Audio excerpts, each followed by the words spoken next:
Hello and welcome to Aspiring Leadership, Making the Move into Leadership.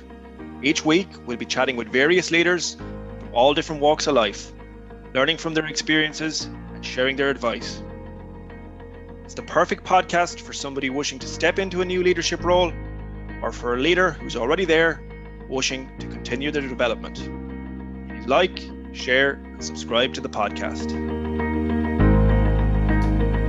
Happy Thursday, everybody, and you're very welcome along to this week's episode of Aspiring Leadership, Making the Move into Leadership.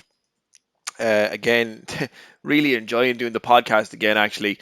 Found it challenging for a couple of weeks, but I've been so lucky. I was reflecting this week on some of the amazing guests that I've had on, that I've shared some of the interviews with you already, but also I've had done another number of other conversations with guests that I've pre-recorded to release in the coming weeks that are intriguing, with some phenomenal energy coming through from the guest and just great learnings. But again, those core 4 or 5 things are always there to see: the risk taking, the learning and growth mindset, the ability to be able to identify key skills and techniques, and the use of process to continue their learning. So I'm excited to share those with you.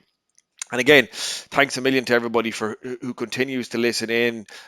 I was reflecting a little bit as well on the figures of the podcast, and it's great to see thousands of people downloading it over the past couple of months, and in so many different countries all over the world. It's testament to the guests that are on that's continuing to happen. And again, excited to bring you more guests over the coming weeks and months. Thanks a million to last week's guest, Greg, and I hope you enjoyed his unique interview. He had a unique background, but it just shows you how principle centered again leadership is, because so many common themes are coming through in all the different guests that I get the opportunity to speak with and get to share with yourselves. So, as always, I'm going to throw out this week's coaching question, and it's not so much a question as it's 5 questions. So the 5 whys. So now, I personally I would never ask a why question in a coaching session, because it sometimes can cause people to become a little bit defensive. But you can reframe the question as to what's the reason behind that, or tell me a little bit more about that so I can understand it. Those kind of softer questions. But the 5 whys, the principle of it is basically, why are you doing what you're doing? Why is that important to you? Why is that important to you? Why do you want that? So you can really get to the core of what it is behind why you're doing what you're doing, and understand a little bit more your motivation. So yeah, reflect over that at the weekend. Why is it? What's the reason behind you're doing what you're doing, essentially, whether it's professionally or personally, and then to go a layer deeper than that, and then again a layer deeper than that, and again a layer deeper than that, till you get to the core motivation to behind the reasons you're doing what you're doing. And that's important to understand the underlying drivers, because that ultimately is what motivates you. There's a lot of talk about motivation, but ultimately it's the action prior to the motivation that generates the motivation that wants you to continue to do something. Good stuff. So moving on to this week's guest, and this week I'm speaking with another really energetic lady who is a phenomenal story to tell. Her name is Angie Chaplin, and she is founder of Mindful Leadership, where she incorporates so many of her different learnings from her time in education, but also the recovery journey that she's on herself, and how she was able to identify learnings from that. And she's developed a model around mindful leadership that allows her to then execute what she's doing, also from a personal perspective, but also in a professional sense as well. So without going into too much detail, because she tells the story so brilliantly herself, I'll hand it straight over to Angie. Hey, Angie, thanks a million for coming along to this week's podcast. So we'll get straight into the interview. I'd love to hear a little bit about you've had a very varied background that's brought you to where you are right now. So I'd love to hear a little bit about that and how you ended up doing what you're doing right now. Excellent. Thank you so much for the opportunity. Yes, my background primarily, I have spent about 20 years working in organizational leadership as well as human resources. And when I began my career, I was actually pursuing a degree in journalism. And that evolved into public relations, which evolved into marketing communications, which then evolved into internal employee communications. And then that transformed into HR. So just as my journey as a leader has had various evolutions, so professionally has my pathway from a career perspective. But the bulk of my work has been within policies and procedures, but more importantly, relationships with people, both organizationally, internally, working with trainers and coaches and building programs, as well as externally as a freelance independent consultant, and now facilitator, speaker, and coach. And what was that like, going from that transition of where you'd spent some time in universities working as well, hadn't you? And to go out now to be Yes. freelance working on your own, because that's two completely different environments.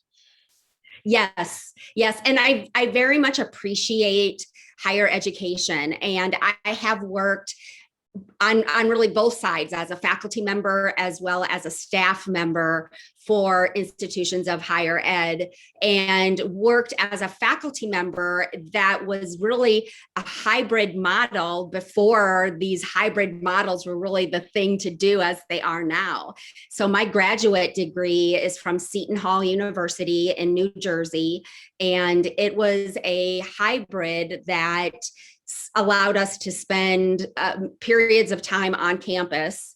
But then in between those residencies, we engaged in virtual learning that was through, online platforms. And again, that provided a way to connect with my peers from a learning perspective, both face to face, but as well as developing effective writing skills and effective communication skills. And when I graduated from that program and continued to pursue my own interests in the leadership areas that we were studying, I was then invited back to Seton Hall to be a faculty member. So I then taught in the program that I had graduated from a few years prior.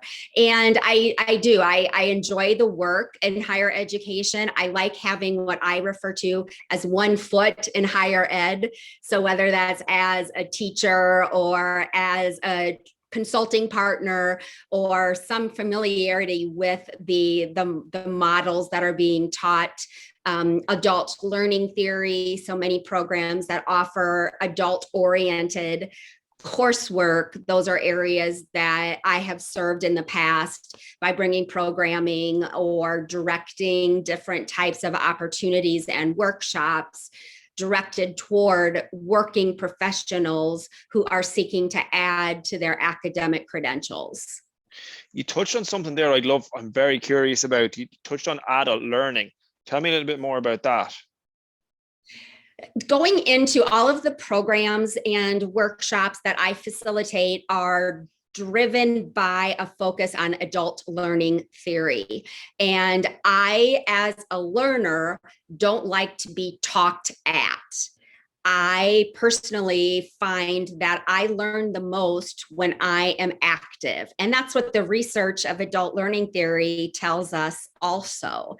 So that means that we change things up in terms of the ways we're teaching content. So that might mean we do interactive lecture. So certainly I will share content, but then what's really important is to help the learner make those connections to the relevance. So I'm telling you this information, but what's really where the magic happens is what you do with the information and how you change your behavior as a result of what you're being taught.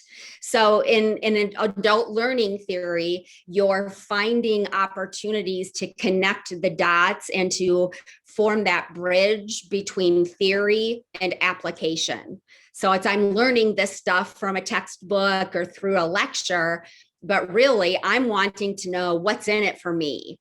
What's in it for the way that I do my job or that I live my life on a daily basis? And why is this important? Why is this information important for me to be able to do something with it? That's always the challenge for every organization, isn't it? That gap between knowing and doing, and actually executing and Yes. changing the behaviors. Excellent. Yes. Very much. Tell me, what is mindful leadership? Mindful Leadership is a company that I formed in October of 2020. So it is still a growing and developing company. And I brought together two concepts that created turning points for me in the past year or more. And I was struggling with a decade-long substance abuse disorder, alcohol addiction. And early in my recovery in 2020, I turned to leadership practices and principles that I had utilized beyond my personal health crisis, and found that they were universal practices and principles that I could turn to as I was committed to a life free from the control of alcohol. So I used the same practices and principles from the Leadership Challenge, which is the program that I am a certified master to facilitate and to offer and to coach, and applied those to my recovery journey in the same ways that they were applicable to my leadership journey. Wow. I'd imagine your recovery journey is so much more of a challenge than any challenge a leader might face in an organization. For examples, what are some of the practices and principles that you leverage that are allowing you to be successful there, and that will allow leaders to be successful subsequently? Yeah. Yes, that's a great question. Where it begins for me is the first practice of model the way. And modeling the way begins with clarifying our values. And the second part of model the way is aligning our behavior with our values. So once I gained clarity on my personal values, I was able to look at it through the lens of recovery and see that alcohol addiction plays no part in me living out my life committed to my personal values. And it's the same way for leaders. You know, when we know who we are as a leader, we're authentic, we're transparent, we're comfortable in our own skin. We're not trying to be or do something that just doesn't feel right for us. So whether it's, you know, living an alcohol-free life or whether it's leading an exemplary life, the first practice of model the way and understanding our core personal values is where it all begins. Okay. What are values? Values are the fundamental beliefs that guide our decisions and our actions. So for me, values represent love and joy and kindness and growth and wellness. So all of my actions and decisions, if I come to a crossroads in my career or with my family, it's considering my values and using my values really as an internal compass to help guide the decisions and actions that I will take. What tips would you have for a leader to help them, number one, identify their values, and then number two, to be able to behave and act in alignment with those values?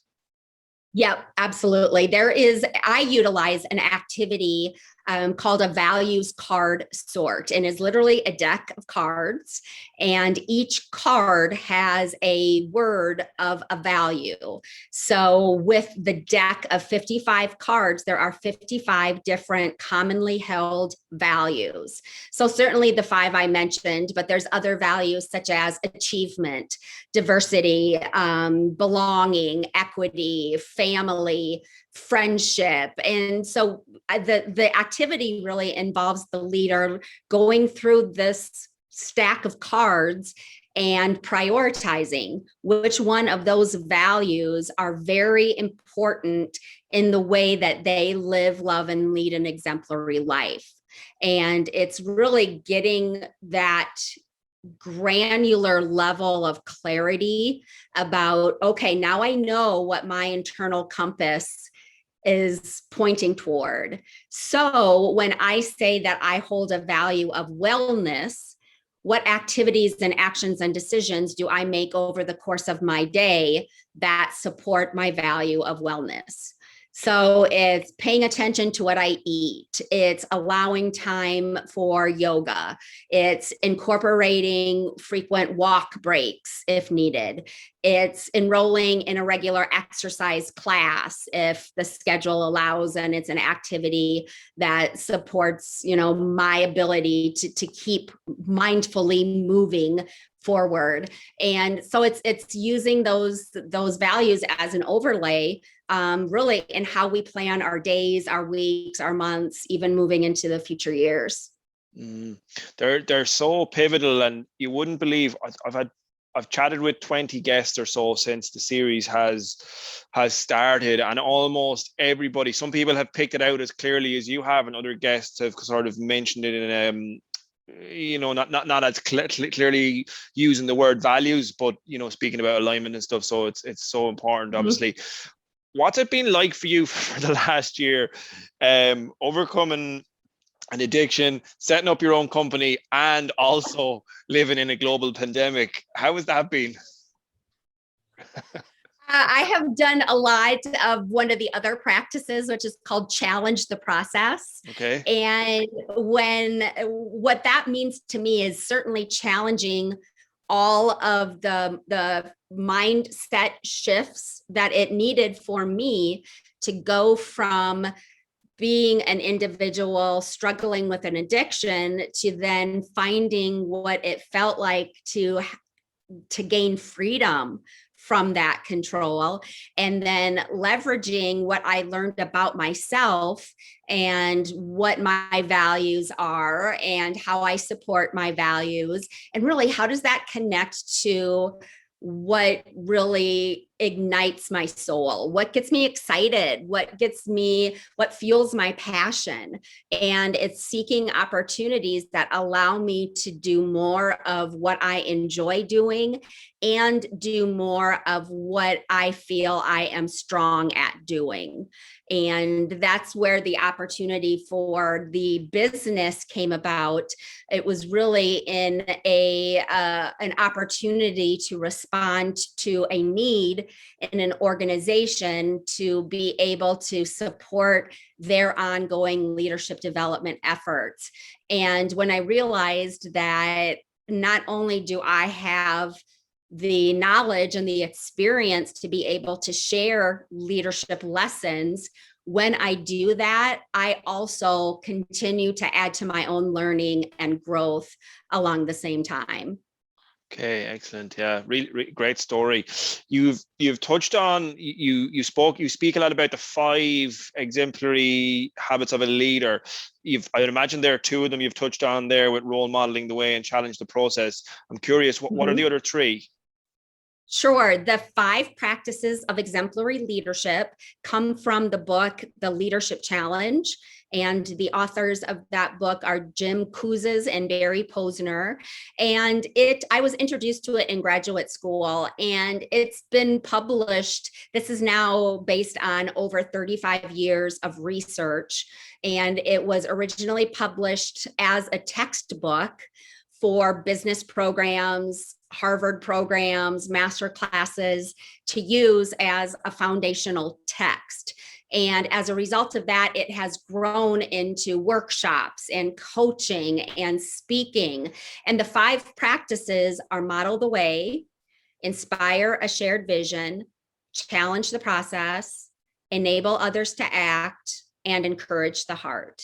So just hearing those words, it's easy to connect parts of our lives beyond the workplace or beyond the more structured and formal environments where we find ourselves in a leadership capacity, to really apply those 5 practices to the way that we live, to the way that we interact with people, to the way that we connect within a community, and utilizing those practices and principles on a daily basis helps us in all the areas that we're leading in our life. Leadership challenge. I must get it. It sounds very interesting. It is. It's very applicable, very universal as well, regardless of what industry one is in. Tell me, you touched on one there, which I find challenging, and I know lots of organizations and team do, but it's the create a vision. Essentially, was the second practice you mentioned there. What sort of tips would you have for a team who want to go about creating a vision? Inspire a shared vision is also the practice that leaders, based on the research, leaders tend to do least frequently. So it is a growth opportunity for all of us. And it first is acknowledging what the vision is. And let's face it, in a lot of organizations, there isn't one. A lot of companies are, especially given COVID and now post-COVID, as we move into that transition, are simply doing what they have to do to survive.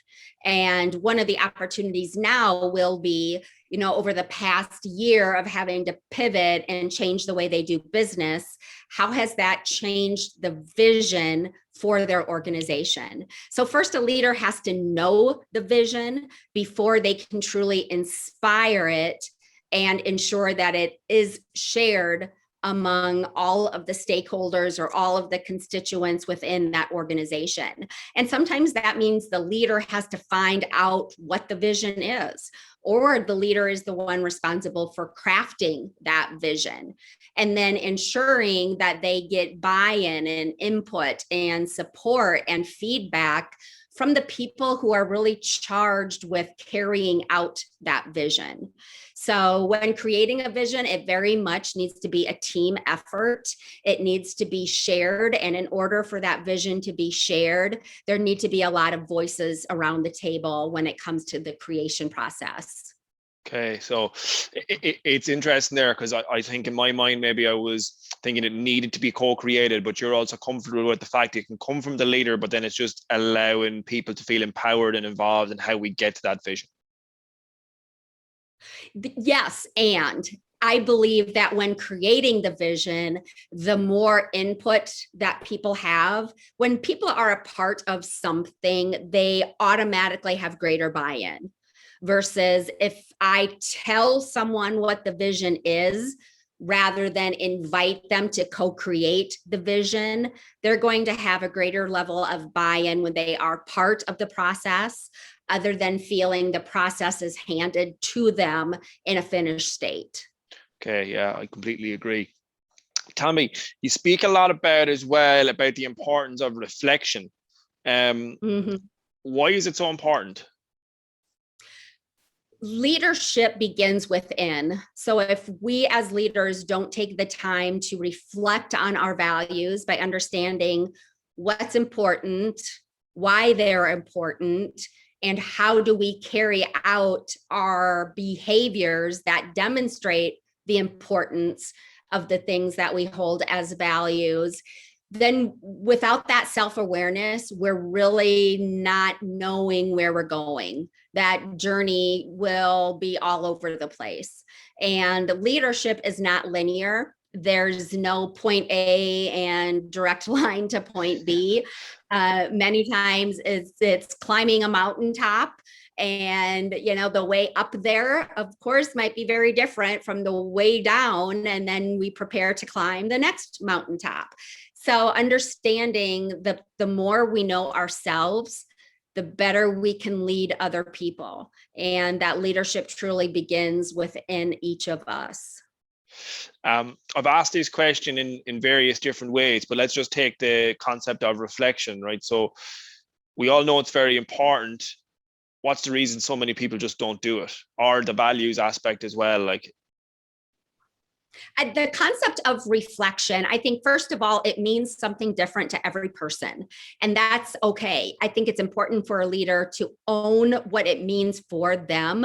The natural reaction is that reflection requires journaling, or it requires meditation, or it requires a specific chunk of time every single day. And for me, reflection has included all of those types of activities, but it's also something that I choose to do and don't feel forced to do. And sometimes I think people will resent it or kind of lack the enthusiasm about reflection because they feel it's something they're forced to do. And there certainly is room for nudging someone and asking the right types of questions. But if someone is just not in the right space, whether that's mentally or emotionally or even physically, to feel comfortable reflecting, as a leader, I need to be able to acknowledge that, and I need to be able to move on past that rather than trying to force someone into an activity or a process or a system that isn't the right time at the right place for the right reasons for that right person. What advice would you have for those people who are in those scenarios? For the leader themselves, if they're being Yeah, forced so or if you're a being leader, told to reflect. yeah, or maybe not just reflection, but you're in an organization or a situation where you're completely out of alignment, completely out of whack, and you're just getting on with it. What would your advice there be? My advice there would be, once you do have clarity about your values, is yeah, it's not as easy as just walking away and shutting the door on your current job. Reality is a little too demanding of us to be able to do that. But it's understanding that I can do what I need to do right now. And I will continue to keep an open mind about other opportunities that have a more intentional match to my values. So maybe that means I'm expanding my network. Maybe that means I'm talking to recruiters. Maybe that means I'm getting involved in my community, because the more people I know, the more people who might know other people who might be hiring into a different type of organization that's a better fit for me. So if the opportunity isn't available to look for something different or start actively applying and pursuing other jobs, it's understanding that we do have other ways of putting ourselves and our intent out to other people who can more rapidly make it happen. And again, I think those situations, it's building your network. And not only is the benefit from a career perspective, but it's also important to be part of a community and to have trusted mentors and peers and coaches, perhaps, that the leader can speak with to be able to continue to have the right type of mindset to be able to move forward. What in what way would a coach or a mentor help in relation to that? Say that again. In what way would a coach or a mentor help in relation to creating the right mindset? A coach or a mentor has the ability to ask the right types of questions. And sometimes it is those reflection types of questions, but sometimes it's reflection in the way of, so let's think about a time that you felt most successful. What were you doing? What types of feelings? What activities were taking your time and your effort? So it's helping them examine their past experiences and extract from those experiences lessons that they learned, either about the ways they were doing things or about themselves more from a self-awareness perspective, and then invite them to reflect in whatever way feels comfortable for them. And for some people, it is just verbalizing it and having somewhat of an accountability partner that you meet with or talk to on a weekly basis. And if there's areas in a leader's life where they feel stuck, working with a coach or a mentor can often give them the tools and resources they need to get unstuck. Very good. What are you've obviously worked with a huge amount of leaders and in so many different roles, but what are some of the common mistakes that you see leaders making? I frequently see leaders with a lack of clarity around their own personal values, but also a lack of clarity around the organization's values, and trying to do a job without having a greater sense of purpose or knowing the why behind the what that they're doing. And I think that's an organizational shift that is made or is beginning to be made for some of the bigger organizations. I think more of our smaller and mid-sized companies can continue to make progress toward having a unified and clarified vision and mission and values.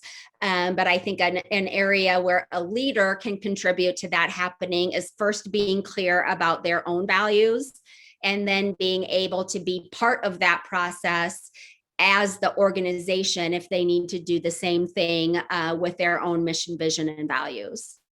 Okay, interesting.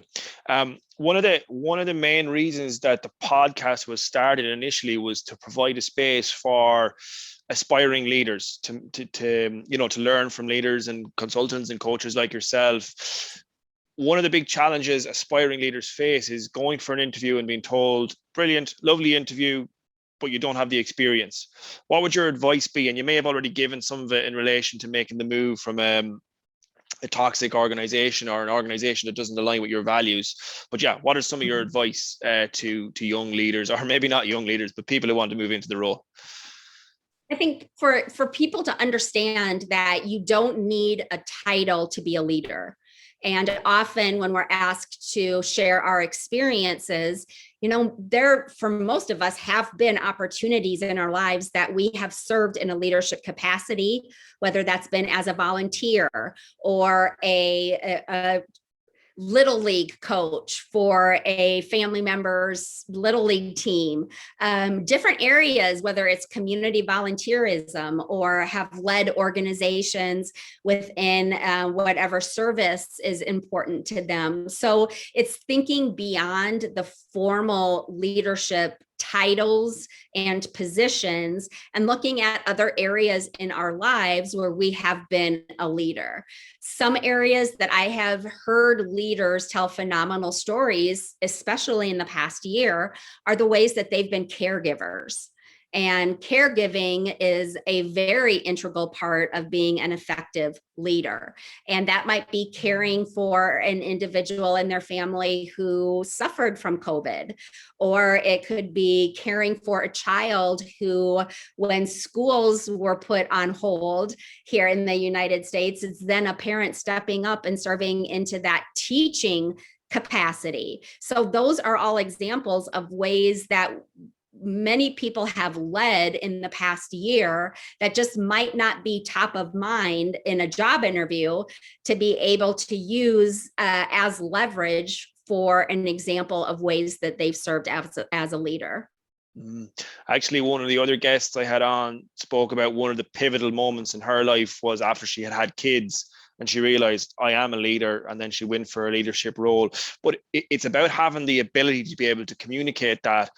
What are some of your tips, given your communication expertise, around communication from a leadership perspective? To communicate as a leader really comes from clarity.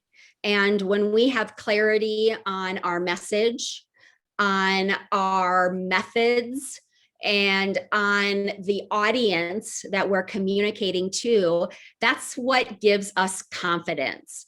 And many leaders, especially early in their career, will still be struggling with the confidence factor that we look for in leaders. But that confidence really comes from clarity. And when we have that aspect of clarity, we can be confident in not only what we know, but how we're going to share what we know and how we are going to impact the people who are going to hear us share what we know. So it's about having clarity, and then that clarity gives you confidence in everything that you do as well. Correct. Yep. Brilliant. Just a couple of questions before I let you go, Angie. I'm conscious of your time, but another big challenge that I have, actually a surprising challenge that I faced since I became a leader, and I'm sure other leaders are facing a similar challenge is around hiring the right people, given the fact that Mhm. the interview is the traditional way of doing it. But yeah, what are some tips you'd have around that? When I worked in human resources, certainly I was a part of hiring decisions and search committees and evaluating candidates. And as much real life experience that we can ask a candidate to reflect on through behavioral based interviewing, through give me an example of a time when, those types of questions allows us to perhaps take a closer look at a potential new employee's past behavior to understand and analyze how will that affect the future behavior that we're asking of this individual. I am also certified and administer the DISC behavioral assessment. And that is a tool that I will work with hiring managers and leaders to incorporate as part of their hiring process to get a better understanding of what that candidate's behavior might look like in the workplace. And it is not intended to be a make or break type of impact on a hiring decision, but it provides another layer of context to understand what a candidate's communication style looks like and how does that fit into the overarching communication style of the team, of the organization, and of the leader to whom this potential candidate would be reporting. Yeah, DISC is usually helpful, I have to say. I do find that, or I don't use DISC, but it's a some of their methodology that is very Right. beneficial. You you Yes, absolutely. spoken about the book earlier on. What are some other learning resources that have had an impact on you or that you feel would be beneficial for others to have a look at? I incorporate a great deal of Brene Brown's work on daring leadership and rising strong and courage and vulnerability, certainly. So there's a lot of Brene's work that easily folds into my own personal journey as a leader, but also fits very nicely in a leader who demonstrates the 5 practices is daring to be the best leader that they can be. And so Brene Brown is an area, another partner or resource that I turn to frequently.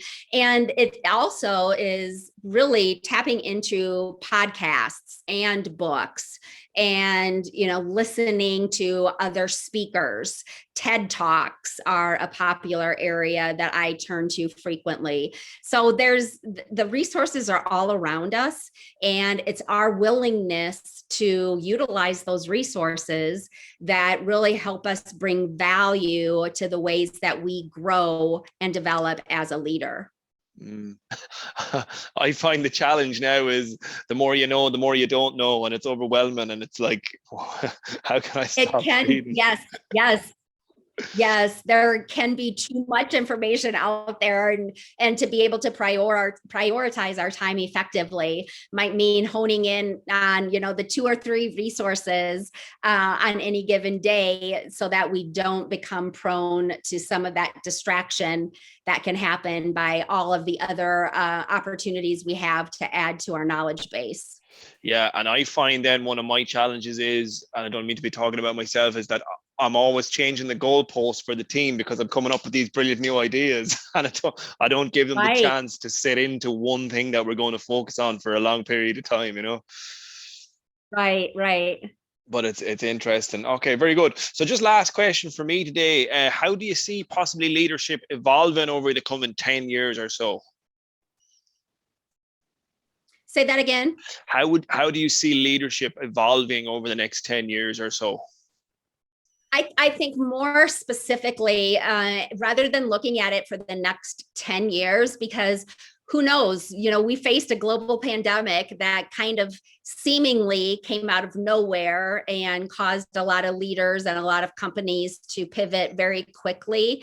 I think it's understanding that flexibility needs to be key in how we structure organizationally, how we work with our teams, whether that flexibility incorporates a hybrid model of management and leadership, with some employees being managed and led face to face, others being led and managed through remote connection. So it's being cognizant of the need to be flexible and stepping away from the traditional mindset of work being 9 to 5, clock in, clock out, do your work when you're doing it. And I think that's that concept of flexibility and adaptability and meeting employees where they're at versus requiring or forcing employees to meet the company where the company's at. I see that as becoming more of a growing trend within the industries of hiring and managing performers and continued development and evolution of leaders. Flexibility is definitely the key word that you spoke about there. And flexibility is always easy when results are good. Exactly. Yeah. Exactly. Tell me, Angie, if anyone wants to get in touch with yourself or work with you, how might they do that? The best place to find me is through my website, and that is www.angiechaplin.com, and it's AngieChaplin.com. I'm also active on LinkedIn, on Twitter, on Facebook, as well as Instagram. So I can be found on the social platforms as well, where I do frequently share articles related to not only the 5 practices of exemplary leadership and the leadership challenge, but also general articles and tips and techniques for effective communication and effective relationship building and networking. Brilliant. I'll share the links in the comment notes, and I'll tag everybody on LinkedIn as well. So that'll be super. Excellent. Very All good. Right. Great stuff, Angie. Thanks a million. Thank you so much. Take care. Bye. Absolutely phenomenal stuff there. I thoroughly enjoyed the chat with Angie, and I'm sorry if the connection dropped. I was actually down in Mayo at the time when I was recording it, and the broadband wasn't too hectic, but I think it came across well. So thanks again for listening to it. Hope you have a very exciting week. Enjoy the weekend. The weather is meant to be brilliant here in Ireland, and hopefully it'll be good wherever you are yourselves. Another international guest next week coming along, a guy from the UK. So excited to share that interview with you next Thursday. All right, have a great weekend and chat to you next week.